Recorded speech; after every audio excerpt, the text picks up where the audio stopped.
أميري وجي جوارا بحثا إقامة وفيزا بكن إقامة وفيزا جبو باسبورتين سوري دزانم هون لبند أمانة كأمي جوارا چه پیشکش بکن چه تشتکی نو بیش إيرو منك تشتي نو الجماعنا كسين كو إقامين وان بسركتنا ونهاتنا دريش كرن راستي غرامة برسكريكن مزن هاتنا نزانن چه بكن بيچارمانه ولاتيه كي سوري اف 9 سال لهوليري دمينه کار بازرگانی گشتی دکه نه نه دکاره اقامه خوانو بکه و نجی دکاره بچه دروی هریما کردستانی چما جبر کو اگر درکه و دروی هریما کردستانی ادی نکاره به پاسپورت سوری به ویزا در باسی هریما کردستانی ببه حلب چه سعدون اب دوسیا شوپان راپورتك آماده کر تماشا بکن حاليا جينا لنجدد الإقامة طبعا نحن مسجلين بريارك رنگا كدو ماندي بوناويا چند سالان بفيرو بدا استثمار موجود هون عندي عائلتي انس خلق شاما پایتخت سوريا زيدي 9 سالايا كار بازرگانيا گشتير هرما كردستان دكا بريا دو مهانو پشتي بريار حكومت هرما كردستان بورا گرتنا فيزي بو هلگرين پاسپورتا سوري انس راستي كيشيا نيكرنا إقامة هاتيو ورنگا افهمو كاري چند سالان كريا راوستا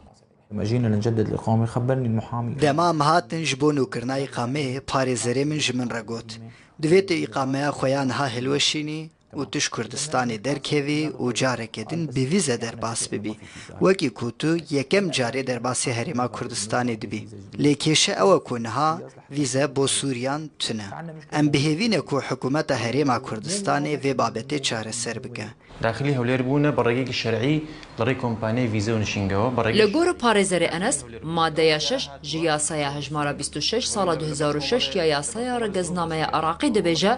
هەر کەسێک بیانی و بە ڕێن فەرمی دەرباسی عێراقی ببە و پشتیبوونینە 10 ساڵان ژماناوی دنا بە خاکە عێراقیدا جێ مافی ویە ببە خۆدان ناسنامەیە عێراقی لێ عێراق vêyekê cîbecî nake و tenê بەڵێننامەیەکی بووی کەسی دەدە ئیمزەکردن کۆ داخوازە ناسنامەیە عێراقی نەکە لێنەها ئەو ژی هاتی ڕاوەستاندن ئەو حالەتانی کە وەک ئەنەز بوون کە 9 ساڵ لێرن بەڵێننامەیەک هەبوو لە بەڕێوەبەتی نشینگەی هەولێر پێیان پڕ دەکرایەوە تەنازولیان لە داواکردنی جنسی عێراقی وەرەگرت بۆ شێوەیە تەنازولیان پێ ئەکرا و دیسان ئیقامەکەیان 9 ساڵەکەیان سفرە بۆیە وەکو کەسێک کە بیدایەت هات بێتە هەولێر کەسێکی وەکو ئەنەز کە خاوەنی کۆمپانیاکە 9 ساڵ لێرەیە کە خێزانی لێرەیە ئیجبارەکرێت کە بڕاتەوە وڵاتی خۆی لە سووریا و کێشەکە هەر لێرەیە ناوەستی کێشەکە ئەوەیە کە بڕۆشتەوە سووریاش دیسانەوە ناتوانێت بگەڕێتەوە کۆمپانیا هەیە لە باری بازرگانی گشتی ئەف ئۆفیس پڕا بە پاسەپۆرتێن بیانی بەتایبەت تێن سووری لەگۆر ڤی پارێزەری زەرمەندێن vê biryarê ji bilî kesên biyanî کۆمپانیên تایبەت bi derxistina îqameya nejî ئێستاکە بڕیارەکە دەرچووە بە هەزارها ئەجنەبی لە هەولێرن لە سلێماوی لە دووهۆکن ناتوانی بیان نێریتەوە و ناتوانی ئیقامەشیان پێبی بە نەتیجە ئەوەی کە زەرمەندە کۆمپانیەکانی ڤیزە و نشینگەن لە بەرامبەر نەبوونی چارەنووسی هەر بیانیەکە 2 ملیۆن غەرامە لە سەریانە کە بیرن بە وەزارەتی ناوکۆ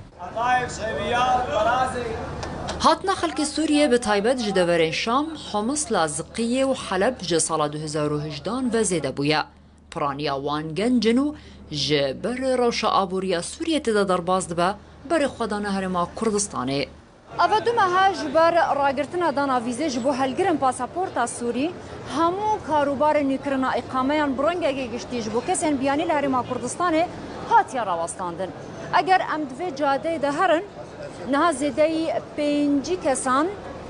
di nava vê cadeyê de çavereyê biryareke fermîne ji bo nûkirina îqameya xwe û çarenivîsa wan diyar bibe تبي قبريا نزيكي ده روجان كومبون ادنا برا وزارة داد ووزارة كار وري بريا قشتيا إقامة هذا الدار خستن لتانها شبريا رك فرمي نهاتيا دانا هلا بتصعدون الرداوة هولير